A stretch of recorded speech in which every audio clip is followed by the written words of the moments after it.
Investor ఇక సుందరరాజు గారు mails కూడా చాలా ఉన్నాయి. కొన్ని మెయిల్స్ చెక్ చేద్దాము. శ్రీనివాసరావు మెయిల్ చేశారు. మదర్సన్ సుమి లాంగ్ టర్మ్ వ్యూతో ఈ లెవెల్లో తీసుకోవచ్చా అని అడుగుతున్నారు. మదర్సన్ సుమి చూస్తే కనుక బాగా బుల్లిష్గా ఉంది. ఈ మధ్య స్టాక్ కూడా చూస్తే కనుక బాగా పెరుగుతూ రావడం మనం చూసాము. ఈ లాస్ట్ 1 మంత్ మార్కెట్ రియాక్షన్లో కూడా పెద్ద పార్టిసిపేట్ చేయకుండా కంటిన్యూస్ అప్ ట్రెండ్లోకి వెళ్ళటం మనం చూస్తాం. ఈ మధ్యకాలంలో చూస్తే కనుక మొన్న ర్యాలీలో చూస్తే కనుక మదర్సన్ సుమి 300 రూపాయలు లో నుంచి డిసెంబర్ లో నుంచి మనకి 500 రూపాయల వరకు వెళ్ళటం మనం చూస్తున్నాము. ఈ ఆటో యాన్సిలరీ కంపెనీ ఫండమెంటల్గా చూస్తే కనుక చాలా స్ట్రాంగ్గానే కనిపిస్తుంది. అలాగే మనకి స్టాక్ వాల్యుయేషన్ కూడా చూస్తే కనుక ఇంకా ఇంత పెరిగిన తర్వాత కూడా అట్రాక్టివ్గా కనిపిస్తుంది. మొన్న రిజల్ట్స్ కూడా చూస్తే కనుక మదర్సన్ సుమి చాలా స్ట్రాంగ్గా రావడం కూడా మనం చూస్తున్నాము. అందువల్లే కొంచెం ఈ మధ్యకాలంలో బాగా పెరిగింది కూడా. లాస్ట్ 1 or 2 monthsలో కూడా వెర్టికల్గా పెరిగింది. కానీ కొంచెం కూల్ ఆఫ్ అనేది రావాలి. ఎందుకంటే చేసి హై ప్రైస్లో తీసుకునే బదులు జనరల్గా స్టాక్ ప్రైస్ ఎప్పుడైనా సరే బాగా కన్సాలిడేషన్ అయ్యి లేదంటే కనుక అప్ ట్రెండ్లో ఏర్పడిందంటే కనుక మళ్ళీ ఒక చిన్న కరెక్షన్లో అనేది తీసుకోవడం మోస్ట్ ఇంపార్టెంట్. డిప్లో తీసుకోండి, బాగా రన్అప్ వచ్చేసింది ఈ మధ్యకాలంలో. ఓకే అండి, నెక్స్ట్ మెయిల్ చూద్దాము. శ్రీనివాసరావు మెయిల్ చేశారు. అబాన్ ఆఫ్షోర్ 280 వద్ద తీసుకున్నాను, హోల్డ్ చేయమంటారా లేదా ఈ లెవెల్లో సెల్ చేయమంటారా అని అడుగుతున్నారు. ప్రస్తుతానికి అయితే మటుగా అబాన్ ఆఫ్షోర్ బాగా డౌన్ ట్రెండ్లో ఉంది. అసలు లాస్ట్ 6 monthsగా చూస్తే కనుక మార్కెట్ ర్యాలీలో ఏమాత్రం పార్టిసిపేట్ చేయలేదు. హై ప్రైస్లో తీసుకున్నారు. ఇంచుమించు మనకి 280, 290 దగ్గర నుంచే మొన్న నవంబర్ పీక్లో, అంటే నవంబర్లో మనకి మార్కెట్ బాగా బాటంలో ఉండి స్టాక్స్ అన్నీ కూడా అప్పుడే కన్సాలిడేషన్ పెరుగుతున్న సమయంలో అబాన్ ఆఫ్షోర్ పీక్ ఫామ్ అయ్యి అక్కడి నుంచి మనకి కంటిన్యూస్గా 170 రూపాయల వరకు పడింది. ఈ లెవెల్లో అమ్మలేము కూడా చెప్పలేము, ఎందుకంటే బాగా మేజర్ కరెక్షన్ రావటము కరెక్ట్గా సపోర్ట్ లెవెల్స్కి వచ్చింది కాబట్టి అబాన్ ఆఫ్షోర్ ఏదైనా కొంచెం రీబౌండ్ అనేది వచ్చే అవకాశాలు కనిపిస్తుంది. మొన్న రిజల్ట్స్ కూడా చూస్తే కనుక బాగా వీక్ అవటము, లాస్ కూడా ప్రకటించడం కూడా మనం చూసాము అబాన్ ఆఫ్షోర్. సో పెర్ఫార్మెన్స్ ఒక్కసారిగా పడిపోవడంతో అబాన్ ఆఫ్షోర్ కూడా ఈ కొంచెం కరెక్షన్లోకి వెళ్ళటం మనం చూస్తున్నాము. ప్రస్తుతానికి మరి చేసేది లేదు. ఇప్పుడు అమ్మితే కనుక లాస్ అవుతుంది. ఏదైనా కొంచెం ర్యాలీ వస్తే కనుక క్లోజర్ టు 220, 230 దగ్గర అక్కడ మేజర్ రెసిస్టెన్స్ ఉంది కాబట్టి 230 దగ్గర చూస్తే కనుక మనం లాస్ట్ 1 yearగా ఆ లెవెల్స్ దాటలేకపోతుంది కాబట్టి ఆ లెవెల్ దాటాలంటే మరింత సమయం పడుతుంది కాబట్టి ఒక రీబౌండ్లో మీరు 230 లెవెల్స్లో ఎగ్జిట్ అవ్వండి.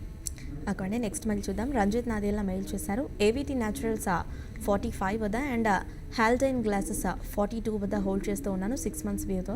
సో ఈ లెవెల్లో ఎగ్జిట్ అవ్వమంటారా లేదా హోల్డ్ చేయమంటారా అని అడుగుతున్నారు. ఏవిటీ న్యాచురల్స్ చూస్తే కనుక మనకి ఈ మధ్యకాలంలో 30 రూపాయల నుంచి 50 రూపాయల వరకు వెళ్ళి మనకి మళ్ళీ 50 రూపాయల నుంచి ఈ మార్కెట్ ఈ లాస్ట్ ఒక 2-3 వారాలుగా వస్తున్న ఒక కరెక్షన్ ట్రెండ్లో ఈ స్టాక్ కూడా హై నుంచి పడటం మనం చూస్తున్నాము. ప్రస్తుతానికి ఏవిటీ న్యాచురల్స్ చూస్తే కనుక ఒక 35-38 రూపీస్ దగ్గర స్ట్రాంగ్ సపోర్ట్ కనిపిస్తుంది కాబట్టి ఇక్కడ కొంచెం కరెక్షన్ ఆగే అవకాశాలు కనిపిస్తుంది. చిన్న ఈక్విటీ కంపెనీ, చిన్న రీజనబుల్గానే ఫండమెంటల్గానే పెర్ఫామ్ చేస్తున్న కంపెనీ, జీరో డెట్ ఉన్న కంపెనీ ఏవిటీ. ఫండమెంటల్గా చూస్తే కనుక పర్వాలేదు. అలాగే టెక్నికల్గా చూస్తే మటుకు లాస్ట్ 2-3 yearsగా కొంచెం బాగా సైడ్ వేస్ ట్రెండ్లో ఉన్న స్టాక్ ఏవిటీ. ప్రస్తుతానికి హోల్డ్ చేయండి. నా ఉద్దేశం ఏదైనా ఒక రికవరీ వచ్చి కొంచెం మళ్ళీ ఒక 45 ఆ లెవెల్స్కి వస్తే కనుక ఏవిటీ న్యాచురల్స్ ఆ లెవెల్లో మీరు ఎగ్జిట్ అయిపోవడం మంచిది. అలాగే హాల్డిన్ గ్యాస్ గురించి అడిగారు మీరు. స్టాక్ చూస్తే కనుక మనకి ఈ లాస్ట్ 6 monthsగా 25 రూపాయల నుంచి 50 రూపాయల వరకు డబల్ అవటం మనం చూసాము. ఈ గ్లాస్ తయారు చేసే కంపెనీ టెక్నికల్గా ఈ మధ్యకాలంలో ఈ మార్కెట్ హై లెవెల్లో కొంచెం కరెక్షన్ వచ్చినప్పుడు, కన్సాలిడేషన్ వచ్చినప్పుడు 50 రూపాయల నుంచి 35 రూపాయల వరకు పడటం మనం చూస్తున్నాము హాల్డిన్ గ్లాస్. కానీ 30 రూపాయల దగ్గర ఈ సపోర్ట్ స్ట్రాంగ్గా కనిపిస్తుంది కాబట్టి ఇక్కడ కొంచెం కరెక్షన్ ఆగి ఇక్కడ నుంచి పెరిగే అవకాశాలు కనిపిస్తుంది హాల్డిన్ గ్లాస్. టెక్నికల్గా ఫండమెంటల్గా చూస్తే కనుక ఇది కూడా మనకి చాలా తక్కువ ఈక్విటీ, జస్ట్ 5 crores ఈక్విటీ ఉన్న కంపెనీ. ఫండమెంటల్స్ కూడా చూస్తే కనుక ఒక స్మాల్ సైజ్ కంపెనీ, బట్ రీజనబుల్గానే పెర్ఫామ్ చేస్తున్న కంపెనీ. సెక్టర్ కూడా బాగానే ఉంది కాబట్టి నా ఉద్దేశం ప్రస్తుతం హాల్డిన్ గ్లాస్ హోల్డ్ చేయండి. షార్ట్ టర్మ్ అంటున్నారు కాబట్టి 47, 49 ఒకసారి రీబౌండ్ వస్తే అక్కడ లాంగ్ టర్మ్ రెసిస్టెన్స్ ఉంది కాబట్టి అక్కడ మీరు ఎగ్జిట్ అవ్వండి. కాలర్స్ ఉన్నారు, కాల్ తీసుకుందాం. హలో చెప్పండి. Okay,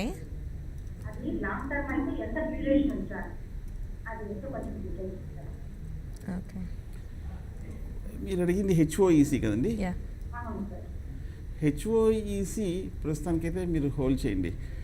Hindustan oil exploration company చూస్తే కనుక టెక్నికల్గా మనకి సైడ్ వేస్లో ఉన్న కంపెనీ. మనకి స్టాక్ చూస్తే కనుక ఒక ఇండెసిసివ్గా కనిపిస్తుంది. ప్రస్తుతానికైతే మీరు హోల్డ్ చేయండి. నా ఉద్దేశం కొంచెం ఏమైనా ఫర్దర్ ర్యాలీ వస్తుంది, ర్యాలీ వచ్చిన తర్వాత మీరు ఎగ్జిట్ అవ్వండి.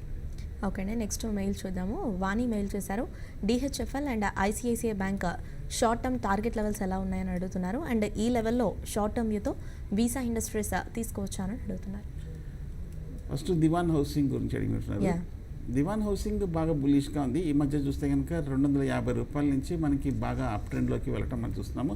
ఈ స్టాక్ మనకి 450, 460 రూపాయల దగ్గర ప్రస్తుతం ఆగినట్టుగా కనిపిస్తుంది. హిందుస్థాన్ ఆయిల్ దివాన్ హౌసింగ్ ఫైనాన్స్ కంపెనీ. టెక్నికల్గా చూస్తే కనుక బులిష్గానే ఉంది. కాకపోతే 450, 460 దగ్గర ప్రస్తుతం ఆగే అవకాశాలు కనిపిస్తుంది. ఇక్కడ కనుక కొంతకాలం కన్సాలిడేషన్ తర్వాత ఫర్దర్ అప్ ట్రెండ్ వస్తే కనుక న్యూ హై కూడా వెళ్ళే అవకాశం ఉంది. ఫండమెంటల్గా చూస్తే కనుక బాగా స్టాక్ కూడా బాగా ఫండమెంటల్ కూడా చాలా స్ట్రాంగ్గానే పెర్ఫామ్ చేస్తున్న కంపెనీ. వాల్యుయేషన్స్ కూడా చూస్తే కనుక అట్రాక్టివ్గానే కనిపిస్తుంది. కాబట్టి నా ఉద్దేశము దివాన్ హౌసింగ్ని మీరు హోల్డ్ చేయండి. ఇన్ఫ్యాక్ట్ ఇది లాంగ్ టర్మ్ కోసం కూడా మీరు అలాగే కంటిన్యూ కూడా చేసుకోవచ్చు. ఓకే అండి, నెక్స్ట్ మెయిల్ చూద్దాము. ప్రవీణ్ మెయిల్ చేశారు. మోడల్డ్ ఫర్నిచర్ 18 to 20%, 28% వరకు కూడా జిఎస్టీ ఇంక్రీజ్ చేసింది. సో ఈ లెవెల్లో వింప్లాస్ట్కి హోల్డ్ చేయొచ్చు అంటారా అని అడుగుతున్నారు. ఓకే, ఈ మధ్య మనం చూస్తున్నాము చాలా జిఎస్టీ సంబంధించిన వరకు మనకి చాలా చేంజెస్ కూడా రావడం చూసాము. కొన్ని దానికి తగ్గట్టుగానే కొంత స్టాక్ ప్రైస్లో కూడా చేంజెస్ రావడం కూడా మనం చూస్తున్నాం. వింప్లాస్ట్ చూస్తే కనుక మనకి లాస్ట్ 1 ఇయర్గా బాగా పెరిగింది. 800 నుంచి మనకి ఇంచుమించు 1600 రూపాయల వరకు అప్ ట్రెండ్లో ఉన్న స్టాక్ వింప్లాస్ట్. ఈ లెవెల్లో 1600 దగ్గర చూస్తే కనుక ప్రస్తుతానికి ట్రెండ్ ఆగింది. మనం లాస్ట్ 2-3 ఏళ్ళుగా చూస్తే కనుక బాగా పెర్ఫామ్ చేసిన కంపెనీ 1600 దగ్గర కనుక మరింత కన్సాలిడేషన్ వచ్చి ఏదైనా కొంచెం ఫర్దర్గా బ్రేక్అవుట్ వచ్చిందంటే కనుక వింప్లాస్ట్ ఫర్దర్ అప్ ట్రెండ్లోకి వెళ్ళే అవకాశాలు కనిపిస్తుంది. సో ఓవరాల్గా చూస్తే కనుక వింప్లాస్ట్ బాగా పాజిటివ్గానే ఉన్న కంపెనీ కాబట్టి ప్రస్తుతానికి మీరు హోల్డ్ చేయండి. మొన్న రిజల్ట్స్ కూడా చూస్తే కనుక చాలా స్ట్రాంగ్గా వచ్చింది. చాలా తక్కువ ఈక్విటీ ఉన్న కంపెనీ. ఏమాత్రం కనుక కొంచెం ఫర్దర్ స్ట్రాంగ్ బయింగ్ వస్తే మటుకు బాగా పెరిగే అవకాశాలు ఉన్నాయి. ఇన్ఫ్యాక్ట్ జీరో డెట్ కంపెనీ కాబట్టి మీరు హోల్డ్ చేయండి. నెక్స్ట్ కాలర్ ఉన్నారు హైదరాబాద్ నుండి Ravi. Hello. Hello madam. Yeah, good afternoon అండి, చెప్పండి. Okay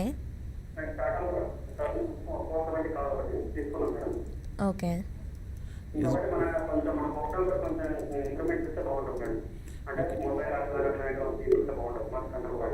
SBI 290 call option and Tata Motors 470 call option. Okay, SBI 290 దగ్గరే ఉంది. లాస్ట్ 2-3 వారాలుగా కరెక్ట్గా సపోర్ట్ లెవెల్ దగ్గరే తీసుకున్నారు. ఓవరాల్గా బులిష్గానే ఉన్న స్టాక్ కాబట్టి లాంగ్ సైడ్ అటెంప్ట్ చేయాలి కాబట్టి దాని తగ్గట్టుగానే తీసుకున్నారు. కానీ నిన్న కొంచెం ఎస్బీఐ కొంచెం ఒక కరెక్షన్ ట్రెండ్లోకి వెళ్ళటం మనం చూస్తున్నాము. ఇప్పుడు ఈ వారం కూడా చూస్తే కనుక పిఎస్యు బ్యాంక్స్ కూడా ఒక మేజర్ న్యూస్ కోసం ఎదురు చూస్తుంది. ఎంపీఎస్ సంబంధించిన వరకు ఏదైనా కొత్త ఆర్డినెన్స్ వస్తే కనుక దాని తగ్గట్టుగా మనకి పిఎస్యు బ్యాంక్స్ అన్నీ కూడా మూమెంట్ వచ్చే అవకాశాలు కనిపిస్తుంది.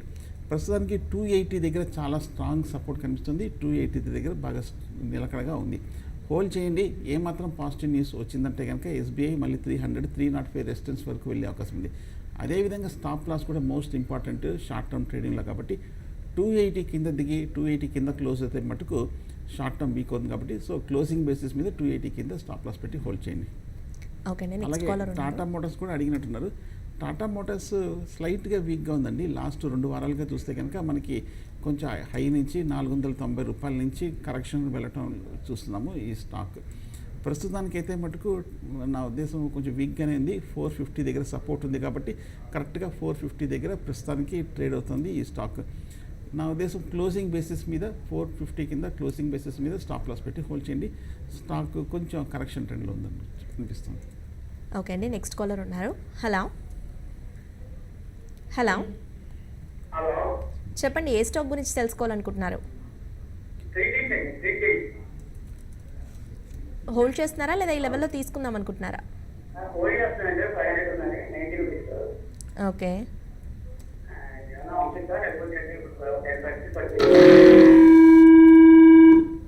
ట్రైడెంట్ కదండి. యా, ట్రైడెంట్ ప్రస్తుతానికి హోల్డ్ చేయండి. ఓవరాల్గా మనకి టెక్స్టైల్ సాంగ్స్ అన్నీ కూడా బాగా పెరగటం మనం చూస్తున్నాము. ట్రైడెంట్ కూడా మనకి లాస్ట్ 1 ఇయర్గా చూస్తే కనుక 45-50 రూపాయల దగ్గర బాగా కన్సాలిడేషన్ అయ్యి ఆ తర్వాత మొన్న మార్కెట్ జనవరి నుంచి వచ్చిన అప్ ట్రెండ్లో ఈ స్టాక్ కూడా 50 నుంచి 90 రూపాయల వరకు వెళ్ళటం మనం చూసాం. మంచి స్టాక్ అయినప్పటికీ నువ్వు టెక్నికల్గా బులిష్గా ఉన్నప్పటికీ మీరు కొంచెం హై ప్రైస్లో చేసి ఎంటర్ అయ్యారు కాబట్టి కొంచెం టైమింగ్ వీక్గా ఉంది. హయ్యర్ లెవెల్లో కొంచెం స్ట్రక్ అయినట్టుగా కనిపిస్తుంది. ప్రస్తుతానికైతే మటుకు హోల్డ్ చేయండి, ఎందుకంటే ఫండమెంటల్గా చూస్తే కనుక చాలా స్ట్రాంగ్గానే ఉంది. లాస్ట్ క్వార్టర్ మొన్న Q4 చూస్తే కనుక రిజల్ట్స్ కూడా చాలా స్ట్రాంగ్గానే కనిపిస్తుంది. సో ఓవరాల్గా మనకి ఫండమెంటల్గా స్ట్రాంగ్గా ఉంది కాబట్టి హోల్డ్ చేయండి. కానీ టెక్నికల్గా మటుకు మనకి ట్రైడెంట్ 90 రూపీస్ దగ్గర రెసిస్టెన్స్ ఉంది. అక్కడ కొంచెం పటిష్టంగా నిలబడి 90 రూపాయలు కనుక బ్రేక్ అయిందంటే న్యూ హైకి వెళ్తుంది. అలాగే షార్ట్ టర్మ్లో 75 రూపాయల దగ్గర సపోర్ట్ ఉంది. 75 కింద కనుక క్లోజ్ అవుతే షార్ట్ టర్మ్ కొంచెం వీక్గా ఉంటుంది. ప్రస్తుతం హోల్డ్ చేయండి. నెక్స్ట్ కాలర్ ఉన్నారు రాయ్పూర్ నుండి ప్రతాప్ రెడ్డి. హలో, నమస్తే మేడం. నమస్తే అండి, చెప్పండి. క్యాస్ట్రాల్ ఈ లెవెల్లో కొనొచ్చండి. షార్ట్ టర్మ్ వ్యూతోనా లాంగ్ టర్మ్ వ్యూతోనా? ఒక 10% ఒక 5 lakhs ఇన్వెస్ట్ చేస్తానండి క్యాస్ట్రాల్లో. ఓకే, ఒక హాఫ్ ఏమో 10% ప్రాఫిట్ వచ్చాక తీసుకుంటాను, మిగిలిన ఒక 20-30% ప్రాఫిట్ వస్తుంది. ఓకే, సేమ్ డెల్టా కావాలి. ఓకే. క్యాస్ట్రాల్ మనకి క్రూడ్ ఆయిల్ మీద ఆధారపడుతుంది. క్యాస్ట్రాల్ ఈ మధ్యకాలంలో చూస్తే కనుక టెక్నికల్గా బాగా వీక్గా ఉంది. క్యాస్ట్రాల్ చూస్తే కనుక అండర్ పెర్ఫార్మింగ్ చేసిన స్టాక్ అండి. ఈ లాస్ట్ 1 or 2 yearsగా చూస్తే కనుక పెద్ద రిటర్న్స్ ఇచ్చింది లేదు. మనకి స్టాక్ 550 రూపాయల దగ్గర నుంచి 2 ఏళ్ల క్రితము మనకి 380 రూపాయల వరకు పడటం మనం చూస్తున్నాం. ఈ మధ్య చూస్తే కనుక మార్కెట్ ర్యాలీలో ఒక స్వల్ప రిలీఫ్ ర్యాలీ రావడం మనం చూసాము. రిలీఫ్ ర్యాలీ కూడా ఫిజిల్ అవుట్ అయిపోయి మళ్ళీ కొంచెం కరెక్షన్ ట్రెండ్లోకి రావడం మనం చూస్తున్నాం. రిజల్ట్స్ అయితే బాగా వచ్చింది కానీ but Castrol in fact zero debt company అయినప్పటికీను బట్ అంత బయింగ్ సపోర్ట్ అయితే రావట్లేదు. టెక్నికల్గా చూస్తే కనుక వీక్గా కనిపిస్తుంది క్యాస్ట్రాల్. నా ఉద్దేశం అయితే మటుకు క్యాస్ట్రాల్ని పూర్తిగా అవాయిడ్ చేయడం మంచిది. ఈ లెవెల్లో తీసుకోవటం అనేది బాగా రిస్కీ అవుతుంది. ప్రస్తుతానికి అవాయిడ్ చేయండి. ఏదైనా కొంచెం 350-360 దగ్గర సపోర్ట్ ఉంది కాబట్టి గత ఏడాది బట్టి అక్కడ మేజర్ బాటమ్ ఏర్పడింది కాబట్టి 350-360 దగ్గర కొంచెం నిలకడగా స్టెబిలైజ్ అయిన తర్వాత ఏదైనా పాజిటివ్ న్యూస్ వచ్చిన తర్వాత తీసుకోవచ్చు. కాంట్రేరియన్ బెట్గా యాజ్ ఇట్ ఈస్ టెక్నికల్గా ఈ 2-3 వారాలుగా టెక్నికల్గా డౌన్ సైడ్ రివర్స్ వచ్చింది కాబట్టి షార్ట్ టర్మ్ కరెక్షన్కి వెళ్ళే అవకాశం ఉంది. ప్రస్తుతానికి క్యాస్ట్రాల్ని అవాయిడ్ చేయండి. అలాగే డెల్టా కార్ప్ గురించి అడిగారు. డెల్టా కార్ప్ ఈ మధ్య బాగా వాలటిలిటీ ఉంది. ఓకే, రీజనబుల్గా మంచి కంపెనీ అయినప్పటికీ కొంచెం బాగా ట్రేడింగ్ యాక్టివిటీ కూడా విపరీతంగా జరుగుతున్నట్టు కనిపిస్తుంది. 100 రూపాయల దగ్గర నుంచి మొన్న జనవరి లోలో చూస్తే కనుక 200 రూపాయల వరకు డబుల్ అయ్యి మళ్ళీ 50% కరెక్షన్ వచ్చి 140-150 వరకు పడటం మనం చూసాము డెల్టా కార్ప్. బహుశా ఒకే స్టాక్ మీద మొత్తం అమౌంట్ హ్యూజ్ అమౌంట్ మీరు తీసుకోకుండా నా ఉద్దేశం ఏదైనా ఒక చిన్న డిప్లో వస్తే కనుక డెల్టా కార్ప్ తీసుకోవచ్చు. మొన్న ఓవరాల్గా రిజల్ట్స్ కూడా చూస్తే కనుక ప్రాఫిట్ రీజనబుల్గానే రావడం మనం చూస్తున్నాము. కాకపోతే స్టాక్ వాల్యుయేషన్స్ కొంచెం హైగా ఉన్నట్టు కనిపిస్తోంది. దానికి తగ్గట్టుగానే టెక్నికల్గా 180-190 దాటుతుందా అనేది షార్ట్ టర్మ్లో డౌట్గానే ఉంది. కాబట్టి ఏదైనా ఒక స్ట్రాంగ్ డిప్ వచ్చిన తర్వాత 120 ఆ లెవెల్స్కి వస్తే కనుక మీరు కొంత అమౌంట్ని అంటే ఒక అమౌంట్ 1 lakh ఉందంటే కనుక ఫర్ ఎగ్జాంపుల్ ఒక 10 స్టాక్లు ఎంచుకొని 10 మంచి స్టాక్స్ మీద మీరు 10%గా పెట్టుకోవడం అనేది మంచి పని అవుతుంది. అంతేగాని ఒకే స్టాక్ మీద మొత్తం 5 లక్షలు పెట్టడం అనేది చాలా రిస్క్ అవుతుంది. నెక్స్ట్ కాలర్ ఉన్నారు ఒంగోలు నుండి కృష్ణమోహన్. హలో, చెప్పండి కృష్ణమోహన్. ఓకే, తీసుకుందాం అనుకుంటున్నారా లేదా హోల్డ్ చేస్తున్నారా? ఎంతలో తీసుకున్నారు?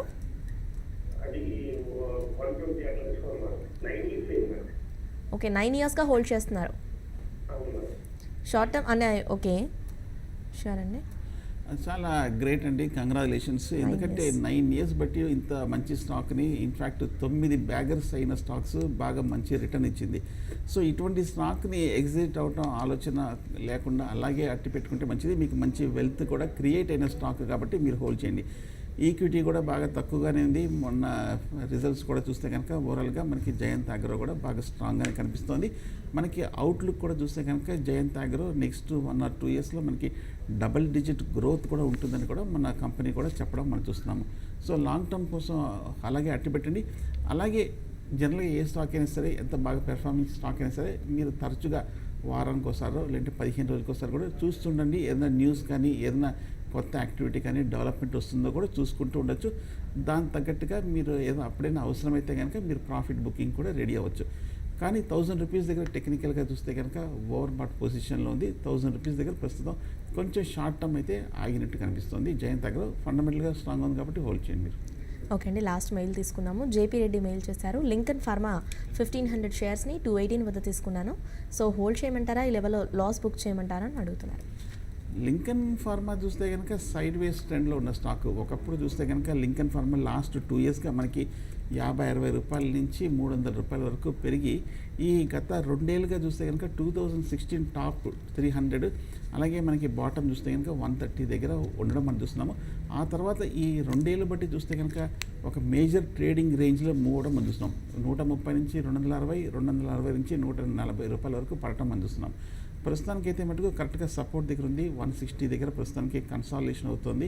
లింకన్ ఫార్మా హోల్డ్ చేయొచ్చు అనిపిస్తుంది. అలాగే ఓవరాల్గా మనకి ఫండమెంటల్ కూడా చూసినా కూడా పర్వాలేదు. కాకపోతే మొన్న రిజల్ట్స్ బాగా కొంచెం డిసప్పాయింటింగ్గా రావడంతో లింకన్ ఫార్మా కూడా పడటం అనేది మనం చూస్తున్నాము. సో ఓవరాల్గా మనకి ప్రస్తుతానికైతే మరి హోల్డ్ చేయండి. 170 దగ్గర సపోర్ట్ ఉంది కాబట్టి. ఓకే సుందరరాజు గారు, ఫైనలీ మీ పాయింట్ ఆఫ్ వ్యూలో క్లోజింగ్ బేసిస్ ఏ విధంగా ఉండొచ్చు అంటారు? ఇవాళ మార్కెట్ చూస్తే కనుక డే హై 9650 దాకా వెళ్ళి కరెక్ట్గా ఆ కీలకమైన ఆ బ్యారియర్ లెవెల్స్కి వెళ్ళి మళ్ళీ లాస్ట్ 15 మినిట్స్గా మరి కరెక్షన్ ట్రెండ్ మొదలైనట్టు కనిపిస్తుంది. అంటే ఒక హై నుంచి ఇంచుమించు 20 పాయింట్ల రూపాయల వరకు పడటం చూసాము నిఫ్టీలో. సో ఒకవేళ కనుక ఇక్కడ నుంచి రీబౌండ్ అయ్యి 9650 దగ్గర ఉంటే పర్వాలేదు. ఒకవేళ కనుక ఫర్దర్ కరెక్షన్ వస్తే మటుకు మార్కెట్ మళ్ళీ కొంచెం ఇండెసిసివ్ పడినట్టుగా అయిపోతుంది. సో క్లోజింగ్ చాలా కీలకము. బహుశా కొంచెం ఇదే రేంజ్లో 9620, 9630 దగ్గర కొంచెం క్లోజ్ అయ్యే అవకాశాలు కనిపిస్తుంది. గత పావు గంట సేపు కొంచెం మళ్ళీ హై నుంచి రియాక్షన్ వచ్చింది కాబట్టి కొంచెం సెల్లింగ్ ప్రెషర్ కూడా వస్తుంటుంది.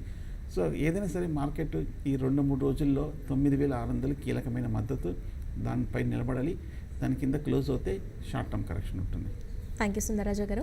సో వియాస్ ప్రజెంట్ మార్కెట్స్ ట్రెండ్ ఒకసారి చూస్తే నిఫ్టీ 16 పాయింట్స్ అప్సెట్తో 9632 వద్ద ట్రేడ్ అవుతుండగా సెన్సెక్స్ 97 పాయింట్స్ అప్సెట్తో 31193 వద్ద ట్రేడ్ అవుతుంది. ఇక బ్యాంక్ నిఫ్టీ విషయానికి వచ్చినట్లయితే 72 పాయింట్స్ అప్సెట్తో 23542 వద్ద ట్రేడింగ్ని హోల్డ్ చేస్తూ వస్తుంది. సో ఇది ఇవాల్టి స్మార్ట్ ఇన్వెస్టర్. Stay tune.